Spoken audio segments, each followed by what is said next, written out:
guys. Just read my Okay. We're Team 3, and we're going to be talking about digital video and video compression. So our project for the semester is for Bosch. We're creating a monitoring system for their infotainment device. And so just to go a little in depth on video compression. My name is Danielle. I'm Scott. I'm Rodina. OJ. Jason Ostrowski. So I'm going to start off by talking about a little bit of digital imaging history.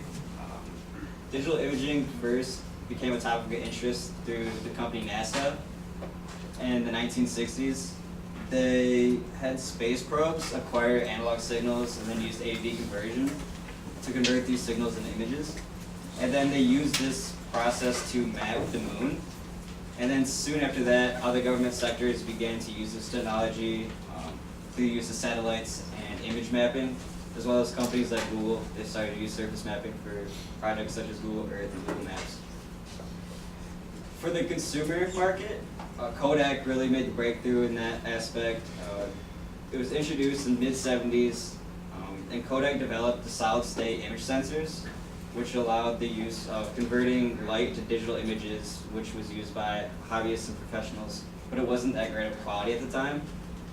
But in 1986, Kodak invented the megapixel sensing unit and captured 1.4 million pixels, which is a little over 1 megapixel, which isn't that much in modern times, but back in 1986, it was a pretty big breakthrough and allowed the use of digital to actually be a viable source as opposed to analog.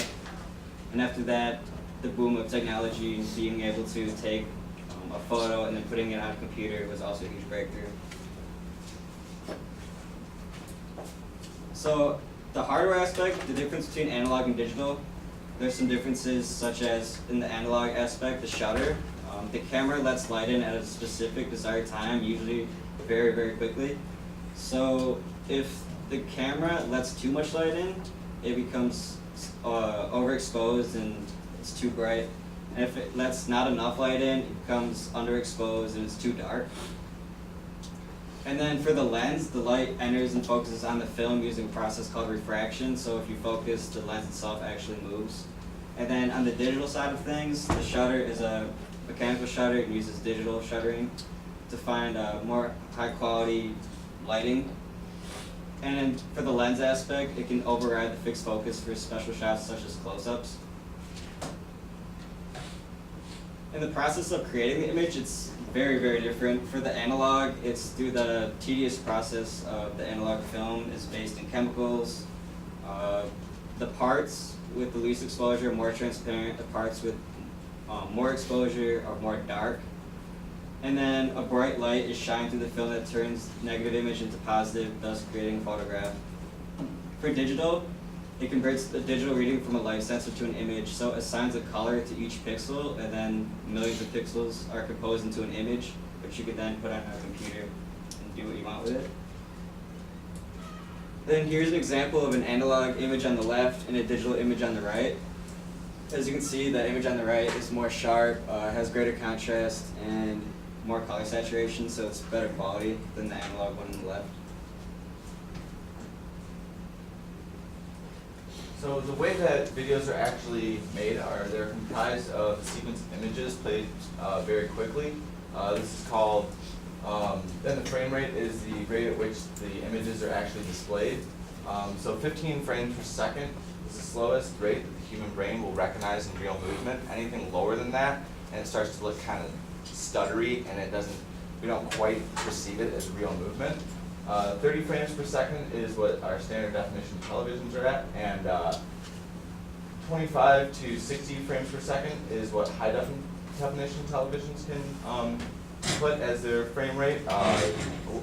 The higher frame rates can decrease motion blur from high-speed objects. So a lot of video gamers like to have a really, really high frame rate, so when their games are really, really fast, you don't see the motion blur as much. Every frame of a video is actually a bitmap of an image. The image is comprised of a raster of pixels, so the image is actually just a bunch of little dots. Pixels only have one property, and that's color. And the color depth is the number of bits used to indicate the color of the pixel. So as you move from left to right, you see that the n-bit color is to the n colors. So the one on the left is a 1-bit color, and that makes 2 colors, just black and white. And the higher your color depth, the more true color. And to the right, it is 24-bit, which is like true color. So then the resolution of an image is the number of pixels in an image, and that's width times height. NTSC, which is the standard definition television, is 720 by 480. That's about 345,600 pixels. HDTV is around 2 million pixels. And the 4K TV, which is the next step up in high definition televisions, is around 8 million pixels. So what this really means is that if you had a screen that was the same size and you wanted to put a 4K resolution on it compared to a 1080p resolution, the 4K would look much better because it has a higher resolution. You'd have to stretch out that 1080 to get the same size on that same monitor. So the higher your resolution, the better your image. So uncompressed video size, this is really important for our project because we really can't use uncompressed video. The video size is width times height times color depth times frames per second times time. So in this example, we use standard definition, 24-bit color, for 10 minutes. And that's 17.38 gigabytes. So that's really not a viable option for most applications nowadays. If you compress that video with MPEG-2 compression, it's a little bit less than 500 megabytes. So really, it shows you that uncompressed video is very, very large in size, and that's why almost everybody uses compressed video nowadays. So a natural transition would be to then talk about compressed video, right? So compressing the video is important to us because we need to be able to condense the actual size of our output, our deliverable at the end.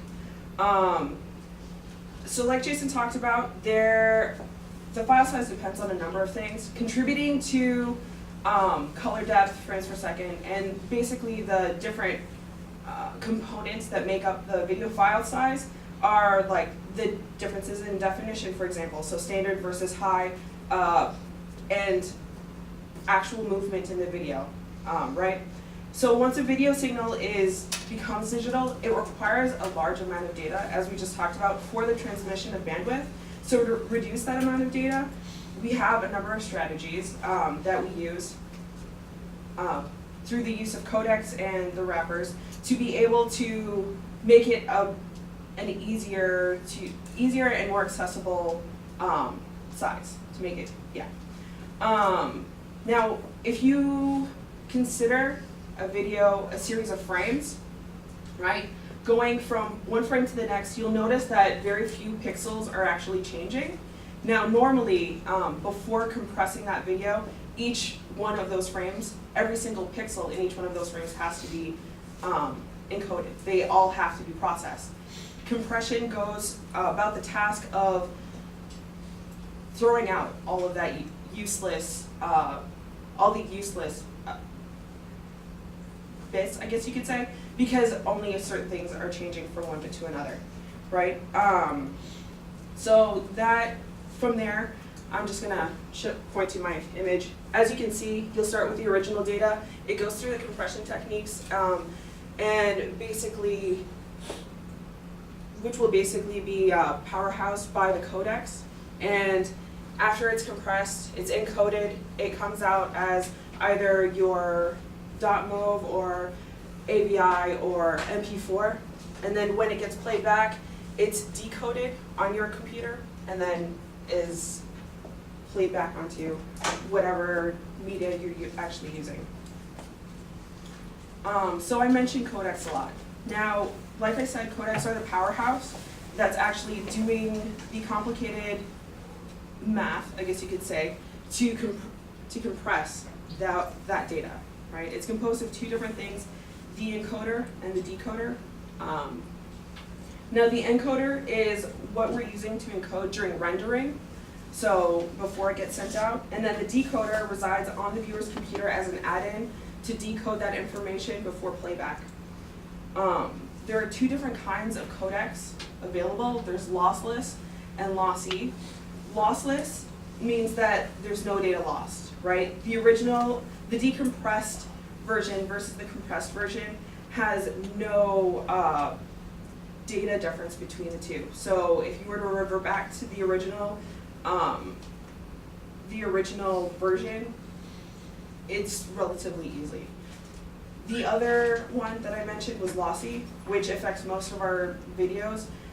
After compression, to revert back to that original file, it's almost impossible, or it's extremely difficult just because that data can't be retrieved again. It's actually thrown away. Now there are three different ways that we actually do this. So to actually compress the data, you can either consider each frame as a compressed JPEG, which Rudina will talk about a little later, and that's motion JPEG. The next is to have a reference frame, and then the series of frames that follow it are then compared to that original reference frame, and all the useless information, anything that hasn't changed from one frame to the next will be thrown away or discarded. The last one is predictive or estimate, and basically what that is it calculates what is going to change next, and based off of that, it'll save the relevant information. Continuing from where Danielle left, I will be talking about the video compression standards. As many of us are familiar with these different standards over here in the screen, such as MPEG, and Motion JPEG, AVI, MOV, FLV, and WMV, and many, many different others. However, in our presentation today, we are going to be focusing on three different kinds. Two of them are considered to be codecs, and one of them is considered to be a container for the video folder. The first one is JPEG, Motion JPEG, and MPEG, and these are considered codecs. And the third one is AVI, and Joe is going to be talking about them later. The first one I'm going to be talking about is the recent technology in video compression, and it's called MPEG. It stands for Moving Picture Expert Group, and that's the name of the group that started this technique. And the MPEG types available are MPEG 1, MPEG 2, and MPEG 4. You're probably wondering why there isn't MPEG 3, and that's because when the company started working on MPEG 1, it didn't stay there for long. It stayed for 2 years, and they used it for 2 years. And then afterwards, the MPEG 2 came out, and it became very popular due to its high resolution and good quality. Meanwhile, they were working on MPEG 3 and MPEG 4. They realized when they were producing MPEG 3 that it had so much of the qualities that can be listed under MPEG 2. Therefore, it automatically just went under MPEG 2, and there's no MPEG 3. And since they were already developing MPEG 4, then it just stayed there. So that's why there is MPEG 1, MPEG 2, and MPEG 4. The basic principle behind the MPEG is that it captures multiple compressed images, similarly to other techniques that I'm going to be discussing. However, the technique here is that it takes the current image and compares it with the previous image, and if it was similar to the previous image, then it discards it. So therefore, when you're doing this process, you are saving so much more storage. However, you are using a lot of, you're consuming a lot of power. I'm going to go over the advantages and disadvantages of the MPEG 2 and MPEG 4 together. The advantages is that you get constant frame rate and high compression, low storage requirements, and it's also used in so many applications.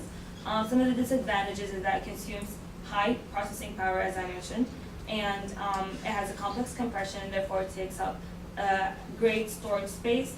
And since our sponsor's main concern is one of the main concerns in our deliverables is to have small files, MPEG technique can be, we can use it, but it can, it's going to consume a lot of power, processing power, which can harm our progress in completing our device. The second standard is MJPEG, and it stands for, the JPEG stands for Joint Photographic Experts Group. The M stands for motion, so it's motion JPEG. A lot of you have dealt with JPEG. compressed images. So what it does basically, it captures images at the rate greater than 16 frames per second, as to what Jason mentioned, because that's the way we qualify it as in a video. So, and it locks the frame per second between 20 to 35 images per second for the MPEG. The difference between MJPEG and MPEG is that it does not do the comparison process. So it just keeps taking, it compresses multiple images into creating a motion video, and that's it. It does not discard anything. And that gives it some advantages, is that it has low complexity, constant image quality, and resiliency. And also, it has an unlicensed standard, so a lot of people can use it and have an easy access to it. That makes it really good because you're not consuming so much power, however you're consuming so much space, and these are the disadvantages of this technique. Okay, so the file type we're actually going to be using is, we're using an AVI file type, which more so is like an envelope that kind of contains the codecs and everything.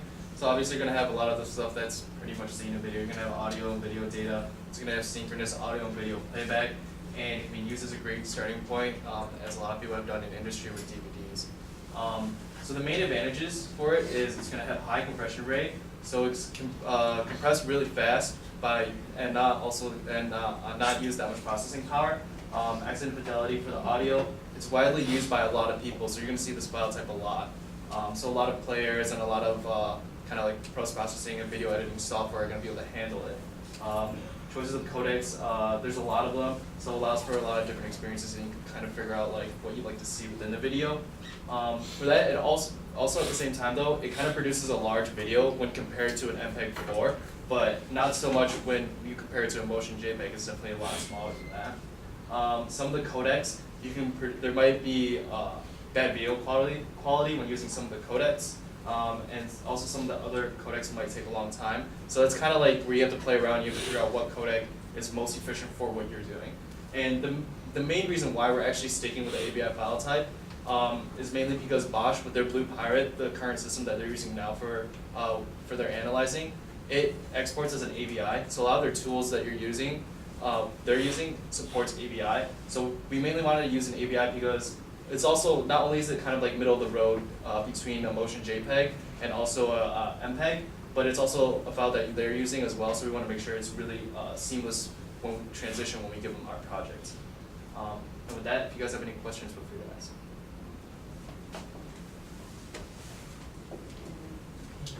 I didn't see the team number. Great. We're team 3, we mentioned it. Yeah. How does the compression decide whether a frame should be thrown away? Is it like a tolerance or similar Yeah. pixels? So Each like, and- Yeah, each and every image is divided into pixels, so then what it does is compares each and every block between it and the previous one. So say for instance you're taking a video for 2 seconds of a vase just standing still, so then it's like the same image constantly, so you're capturing 60 images in 2 seconds. So then what it does is going to compare all these images, and if nothing happens and nothing changes, then it'll discard all of them and it'll just keep one image because it's the same thing. Yep. Any other questions? Any other questions? So to follow up on this question, so it's a pixel by pixel comparison? Yeah. So based on this, have you decided what you want to use for your application? Yes. yeah, Okay. we're using the AVI file type. AVI. I mean, we would have loved to use the MPEG-4, but it's a lot of processing power and we were not sure if those were to be handled. With 4 cameras, it takes Yeah. up a lot of resources. So did you say that you use 24 bits for each pixel? Is that for the depth, what you call depth as for So, resolution? yeah, if the color depth is 24, it's 24 bits per pixel. So at 24 bits, that's when true color, you can see Again, true if I color. remember right, yours is the drone card project. What's your- Yeah, we're for the Bosch. monitoring system for that. So do the you same really, system. do you need color image for your application? Yes? We To need a a certain certain, degree. yeah. To a certain degree, because the purpose of our project is to monitor the dashboard, a dashboard display, and a display behind, so the cluster, so behind behind the steering wheel.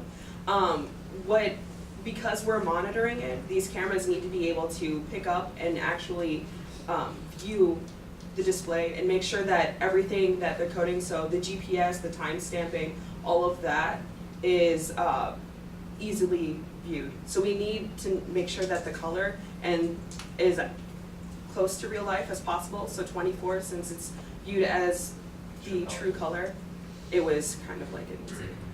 And we're also going to have multiple cameras.